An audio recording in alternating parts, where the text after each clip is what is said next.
آج پھر اتراکھنڈ میں یا یوپی میں کسی ایک بدبخت نے پیارے پیغمبر جناب محمد صلی اللہ تعالی علیہ وسلم کی شان میں بے ادبی کی ہے اور حکومت خاموش تماشائی بنی ہوئی ہے. اچھا وہ سمجھتے ہیں کہ بے ادبی کرنے والا یہ سمجھتا ہے کہ میں بڑا کامیاب ہوں. کامیاب نہیں ہے. چند 100 کلومیٹر کے بعد کوئی نہیں جانتا ہے تمہیں. إليك أنت صباحي مصفد بمسايا فاسكب ضياءك إني ظمآن ضل صدايا إليك أنت صباحي. اللہ کے نام سے جو بڑا مہربان اور نہایت درود شریف پڑھ لیجئے. اللہم صلی علی محمد وعلی آل محمد کما صلیت علی ابراہیم وعلی آل ابراہیم انک حمید مجید. اللہم بارک علی محمد وعلی آل محمد کما بارکت علی ابراہیم وعلی آل ابراہیم انک حمید مجید.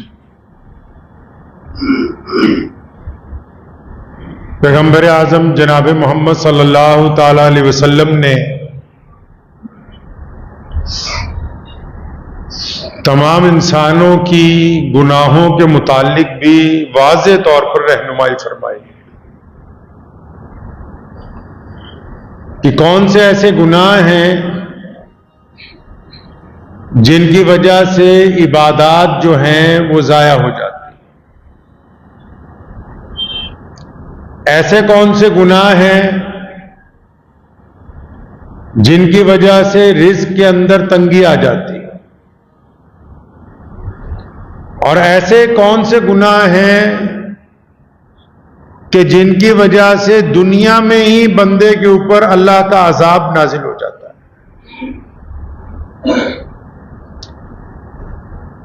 گناہ کو اگر صرف سیدھی عام زبان میں سمجھنا چاہیں کہ گناہ ہوتا کیا ہے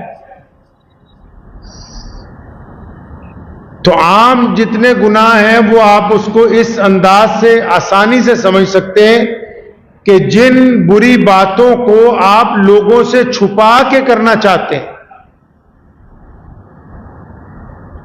جنہیں آپ چھپانا چاہتے ہیں کہ یہ میرے ساتھ والے کو پتہ نہ لگے، میرے باپ کو نہ پتہ لگے، میری ماں کو نہ پتہ لگے، بھائی کو نہ پتہ لگے، ہمارے پڑوسیوں کو نہ پتہ لگ جائے. آپ چھپا رہے ہیں، چاہے وہ نشہ کرنے کا معاملہ ہے، چاہے وہ کسی کی بہن بیٹی پر گندی نگاہ ڈالنے کا معاملہ ہے، چاہے وہ کاروبار میں گھریلو چوری کرنے کا معاملہ ہے، چاہے وہ امانت میں خیانت کرنے کا معاملہ ہے. ایسے گناہ تو یہ جو چھپانے اور بتانے کا کھیل ہے اس میں واضح طور پر بہت ساری چیزیں گناہ ہیں جن کو آپ لوگوں سے چھپانا چاہتے ہیں. آپ ارادہ رکھتے ہیں دوسرے کی برائی کا دل میں، آپ کے دل میں ارادہ ہے کہ مجھے موقع ملے تو میں اس کو ماروں،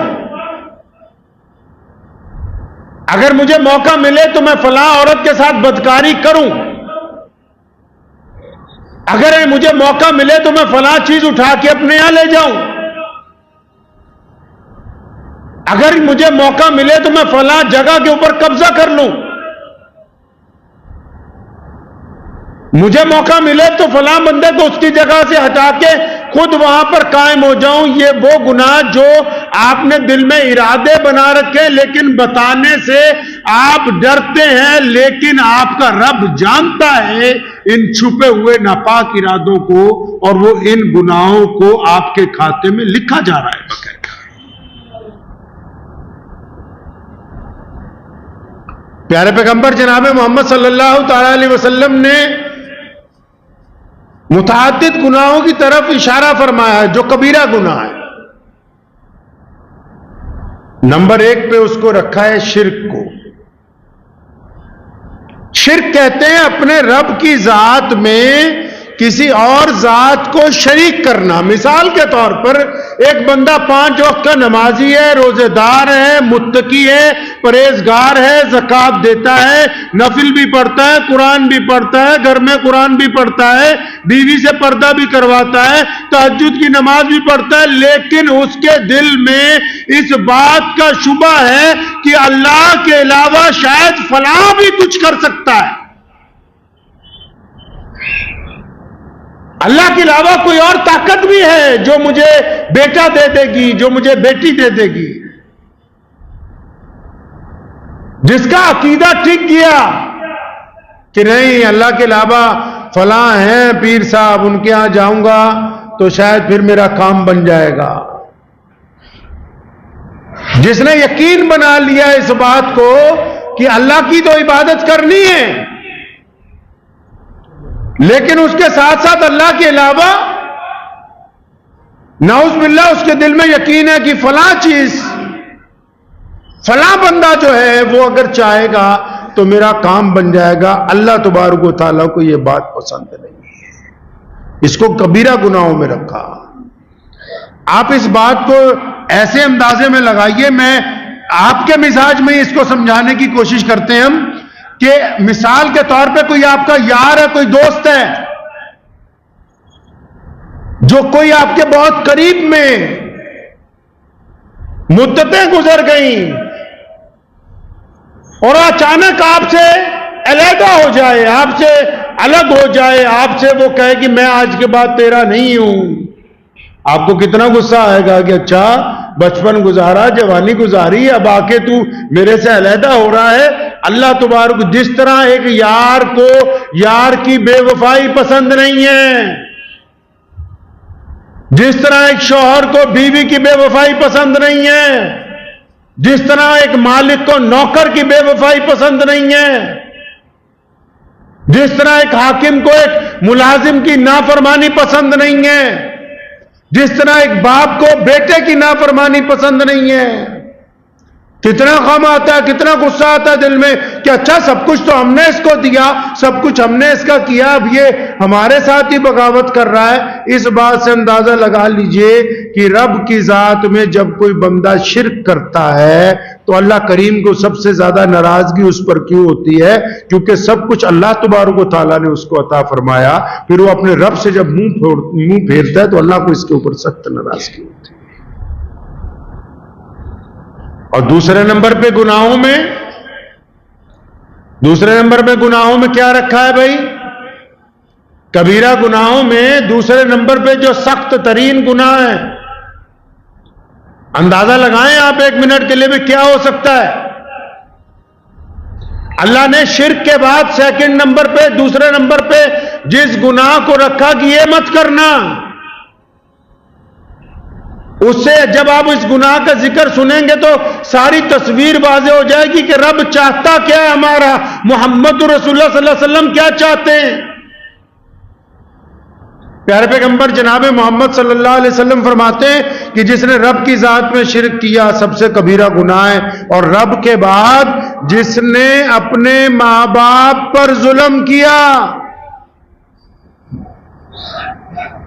دیکھ لو عرش سے بات کہاں پہنچ گئی، سیدھی عرش سے بات چل رہی تھی، سیدھی کہاں پہنچ گئی؟ فرش پر۔ بات ابھی عرش والے کی ہو رہی ہے، اور دوسری کیٹیگری میں کس کو لے آئے؟ محمد رسول اللہ صلی اللہ علیہ وسلم۔ عرش سے سیدھا فرش پر، کہاں؟ ماں باپ کے اوپر۔ ایک بندہ نمازی ہے، متقی ہے، پرہیزگار ہے، باپ سے بدتمیزی کرتا ہے، ماں کی طرف نہیں دیکھتا، اور جب بولتا ہے تو بدتمیزی سے ماں باپ کے ساتھ بولتا ہے، ماں باپ سے بدماشی کرتا ہے، غنڈہ گردی کرتا ہے، جبرن ان کا مال لینا چاہتا ہے، ان کے بڑھاپے کا فائدہ اٹھاتا ہے کہ اب ان میں طاقت باقی نہیں ہے، یہ مجھے روک نہیں سکتے، میں جو چاہوں گا وہ کروں گا۔ متعدد مفسرین نے اس بات کو لکھا ہے کہ بہت سارے گناہ ہیں، نبی علیہ الصلوۃ والسلام صلی اللہ علیہ وسلم کی احادیث اس بات کو بتاتی ہیں، بہت سارے گناہ ہیں جن کی سزا اللہ نے مؤخر کر دی۔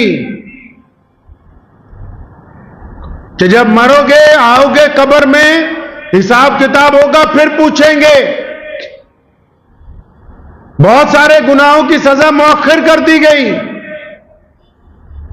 لیکن ماں باپ کی نافرمانی، ماں باپ کے اوپر ظلم، ماں باپ کے ساتھ بدتمیزی، ماں باپ کے ساتھ کی گئی زیادتی، ماں باپ کے ساتھ کیا گیا ظلم، ماں باپ کے آگے اونچی اٹھائی گئی آواز، ماں باپ پر نعوذ باللہ اٹھایا گیا ہاتھ. اللہ کریم کا وعدہ ہے کہ یہ دیکھ لو دنیا والوں، جس نے اپنے ماں باپ کے ساتھ ظلم کیا، ماں باپ کے ساتھ نشان لگا لو ان لوگوں کے اوپر،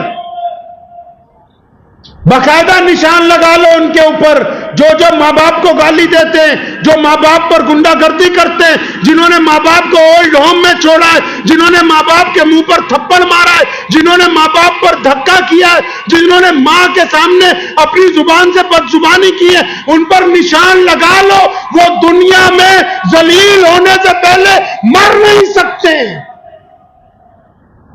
ذلیل ہو کے مریں گے دنیا کے اندر.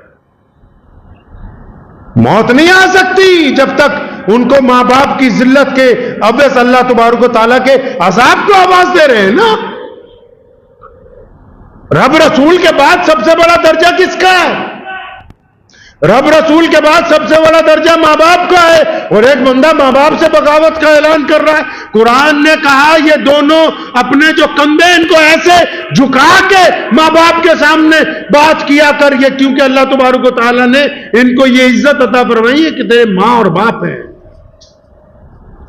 جنت میں بھی ماں باپ جب آرزو کریں گے اپنی اولاد سے ملنے کی اللہ تعالیٰ سے، تو یہ نہیں کہا جائے گا جاؤ اولاد فلاں جگہ ہے ان سے جا کے مل لو، نہیں نہیں، بلکہ اولاد کو ان کے پاس پہنچایا جائے گا، کیونکہ ماں باپ کی یہ شان ہے کہ وہ خود چل کے کسی کی نہیں جائیں گے، جن کو ملنا مقصود ہے ان کو ان تک پہنچایا جائے گا. اور ان لوگوں پہ بھی نشان لگا لو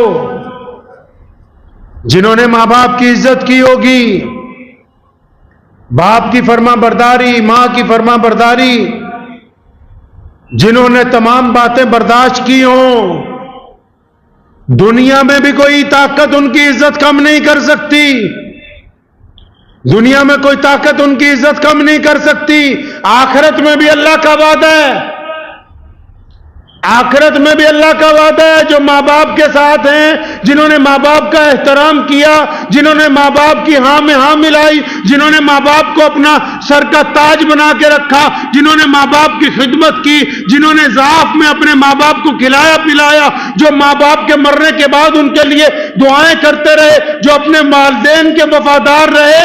دنیا کے تمام لوگ اگر ان کی عزت کم کرنے کے لیے زور لگا دے، سازشیں رچ لیں، طاقت استعمال کرے، پیسہ استعمال کرے، دولت استعمال کرے، حکومتوں کے پاس چلے جائیں، دنیا کی ساری طاقت ان کے خلاف لگائی جا سکتی ہے، لیکن ان کے ماں باپ نے جو ان کے لیے دعا کر رکھی ہے، اس دعا کے مقابلے میں دنیا کی کوئی سازش کامیاب نہیں ہو سکتی ہے. آپ نے کیا سمجھا کہ ماں باپ سے بدتمیزی کرنی عام بات ہے؟ اللہ کریم کو گوارا نہیں ہے کہ کوئی بندہ اپنے ماں باپ سے بدتمیزی کرے. اور پھر نبی علیہ الصلوۃ والسلام فرماتے ہیں کہ بندہ کسی کا ناحق قتل، جن کا قتل اللہ نے حرام قرار رکھا ہے، انہوں نے کہا کہ قرآن نے بھی کہا کسی ایک بندے کا ناحق قتل کر دینا ایسا ہے جیسے پوری انسانیت کو قتل کر دیا گیا. آج لوگ دوسروں کو مارنے کے لیے نشہ کر کے، جس کو جب چاہے جس کا دل چاہے وہ اس کو مارنے کے لیے تیار ہو جائے. مارنا ہے جس کو اس کی وجہ بھی نہیں پتا کہ اس کو کیوں مارنا چاہتے ہیں، اس کا قصور کیا ہے. نہیں، ہمارے یاروں نے کہا کہ چلو فلاں کو مارنا ہے تو مارنے چل پڑے. دوستوں نے کہا فلاں کی پٹائی کرنی ہے، چلو، منہ اٹھایا اور چل پڑے. حدیث کے اندر آتا ہے کہ جس نے قتل کرنا تو بہت بڑی بات ہے، جس نے قتل میں ذرا سی ہمت افزائی کی، یہ دفعہ بنا رکھی نا سرکار نے 120B مطلب جو کوئی ہلہ شیری دے، پلاننگ کرے.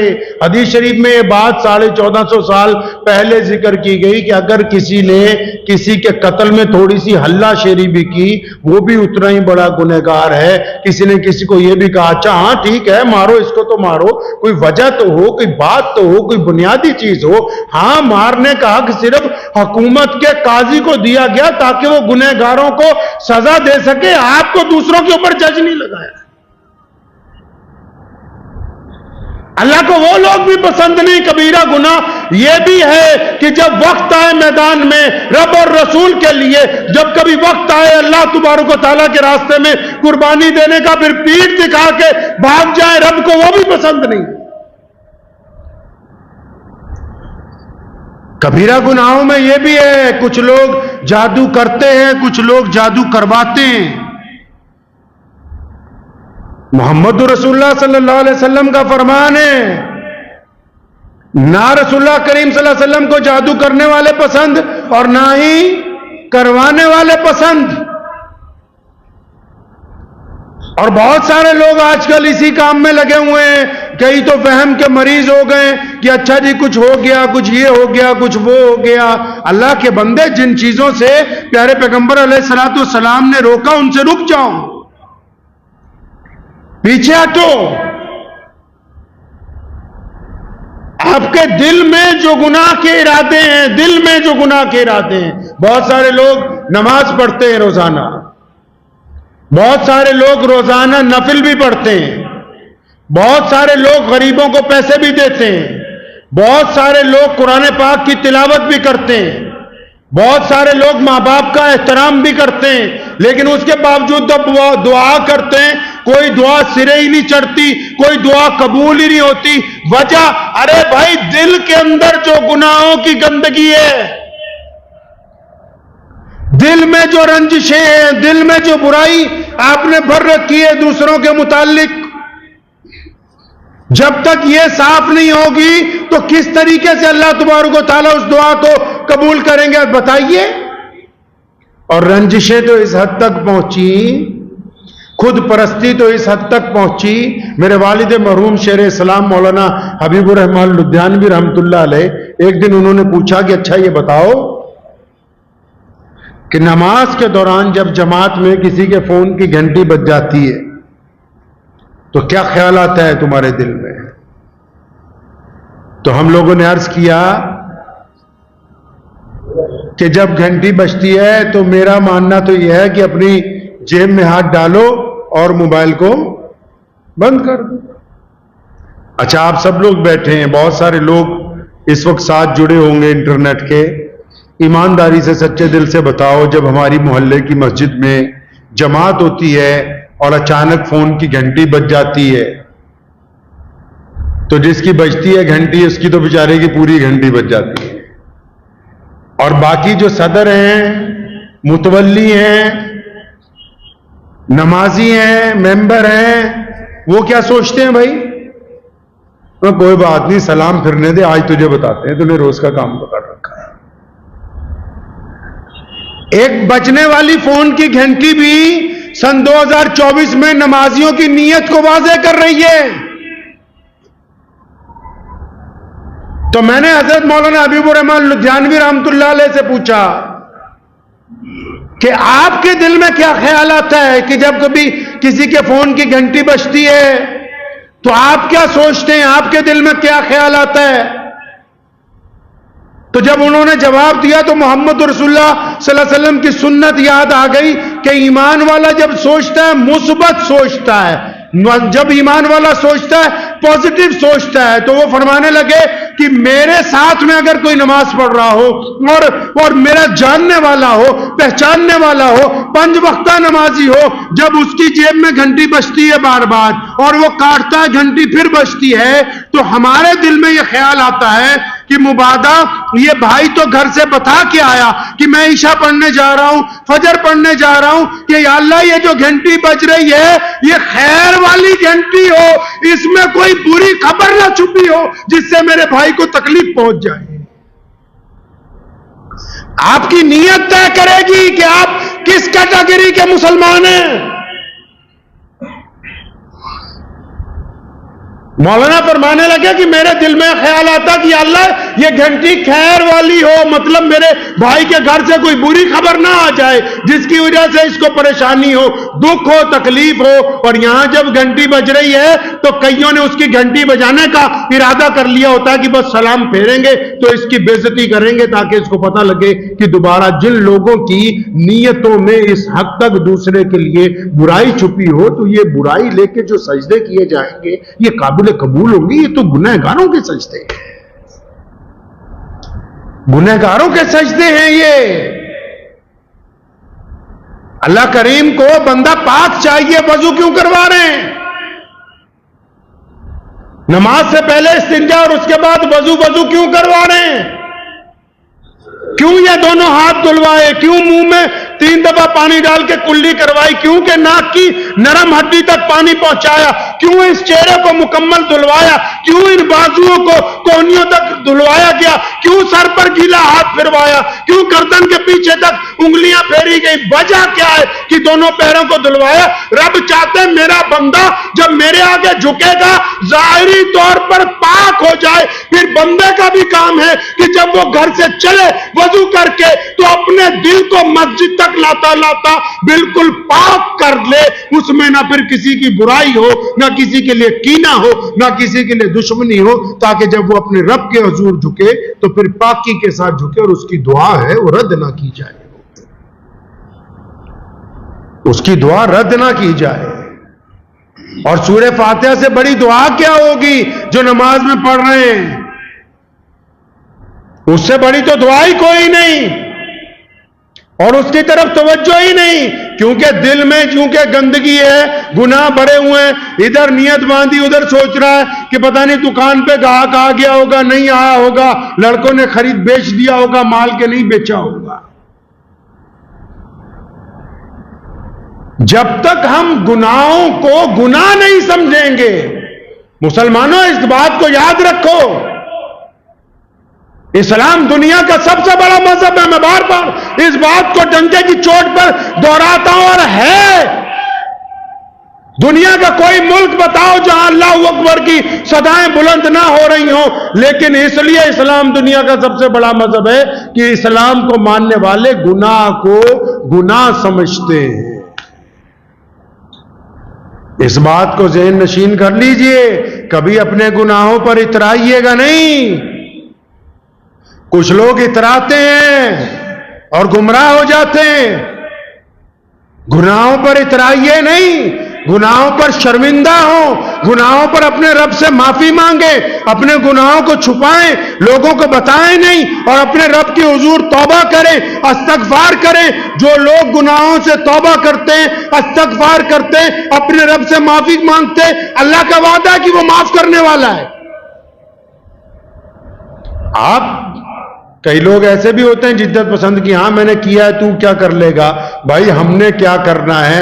جب بندہ مر جائے گا قبر اتنی تنگ ہو جائے گی کہ دائیں پسلی ٹوٹ کے بائیں پر چڑھ جائے گی، تب سب پتہ لگ جائے گا کون کیا کر سکتا تھا کون کیا نہیں کر سکتا۔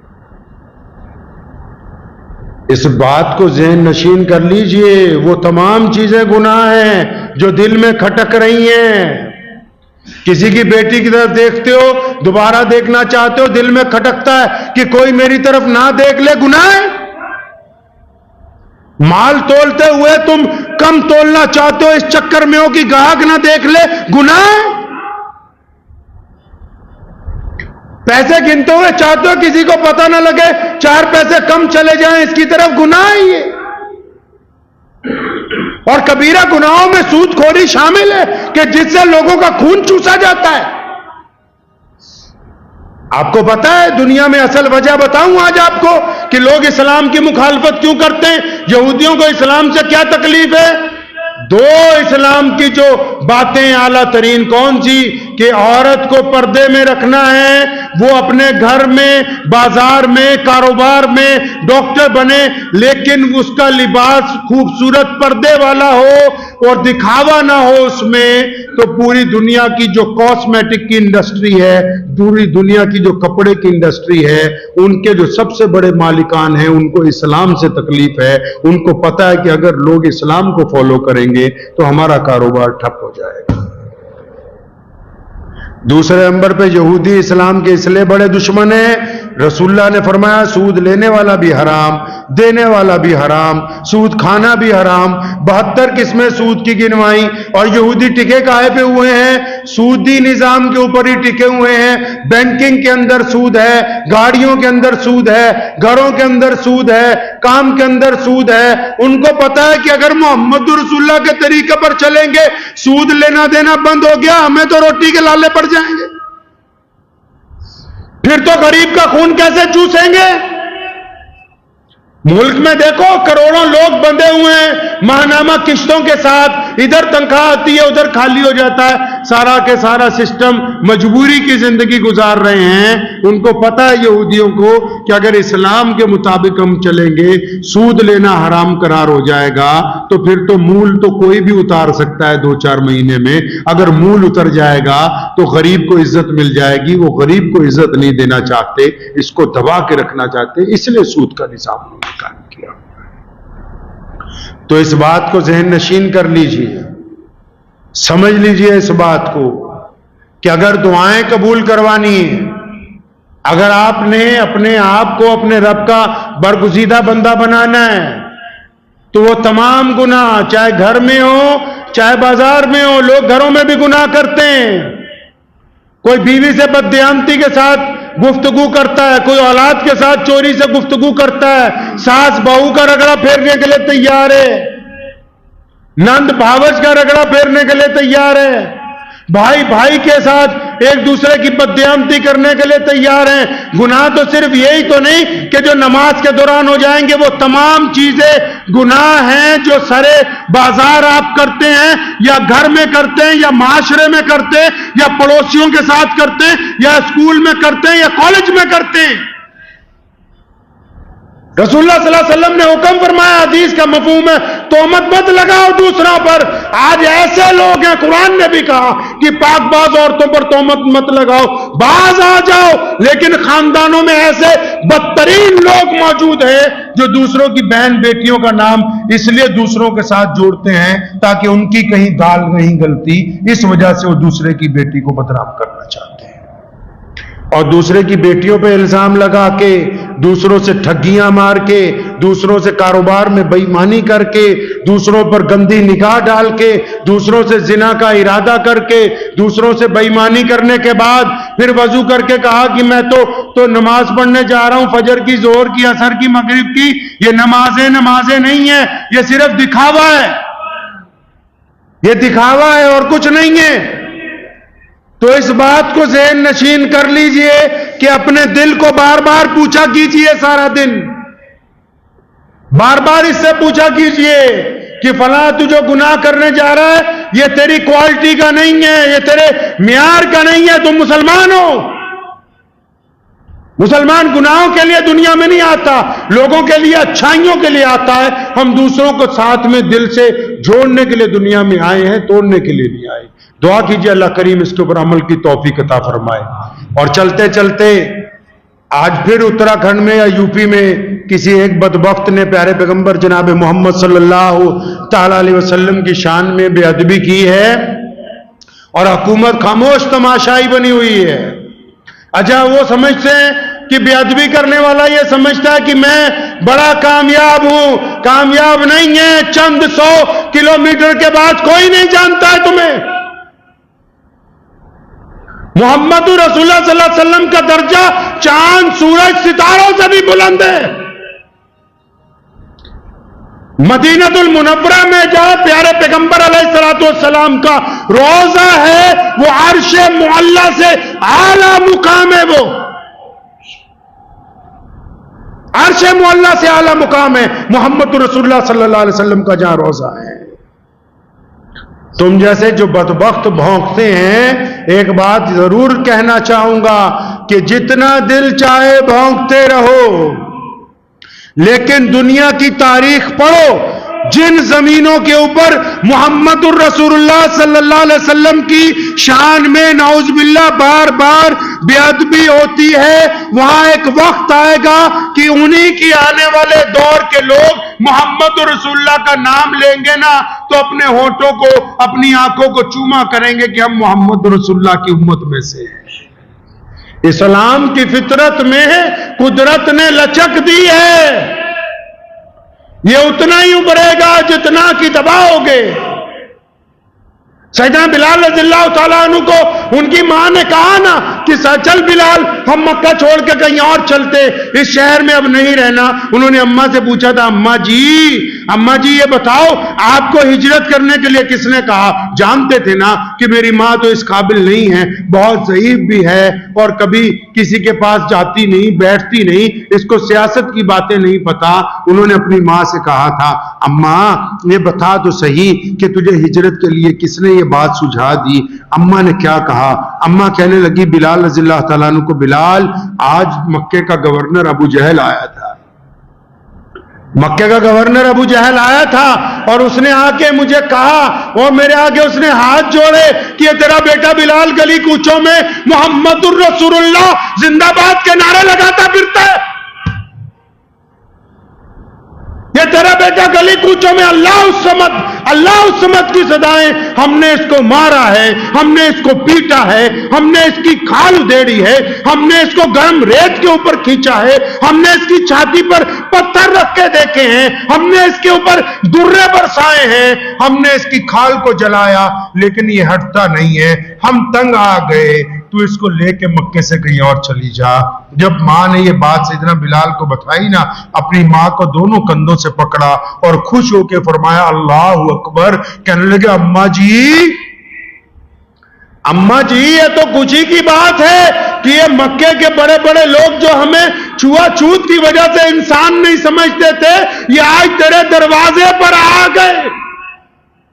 اسلام مخالف جتنی طاقتیں امریکہ یہودیوں سے لے کے پوری دنیا تک اسلام کے خلاف بول رہی ہیں، مسلمانوں یہ تو ہماری عزتوں کی سربلندی کی داستان بیان کر رہی ہیں، کیونکہ مخالفت اس کی ہوتی ہے جس میں کوئی بات ہوتی ہے، جن میں کوئی بات ہی نہیں ہوتی ان کی کوئی بات ہی نہیں کرتا ہے۔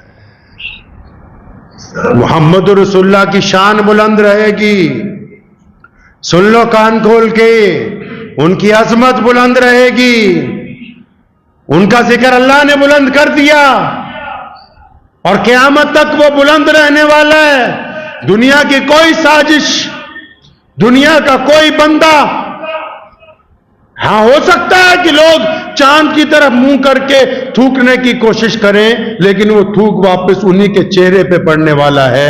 پیارے محمد رسول اللہ صلی اللہ علیہ وسلم کی شان میں کوئی کمی آنے والی نہیں ہے۔ تو دعا کیجئے اللہ کریم مجھے بھی اور آپ سب کو بھی پیارے محمد رسول اللہ صلی اللہ علیہ وسلم کی شان کی حفاظت کرنے والوں میں شامل فرمائے، ہمارے دلوں میں اس جذبے کو بلند رکھے۔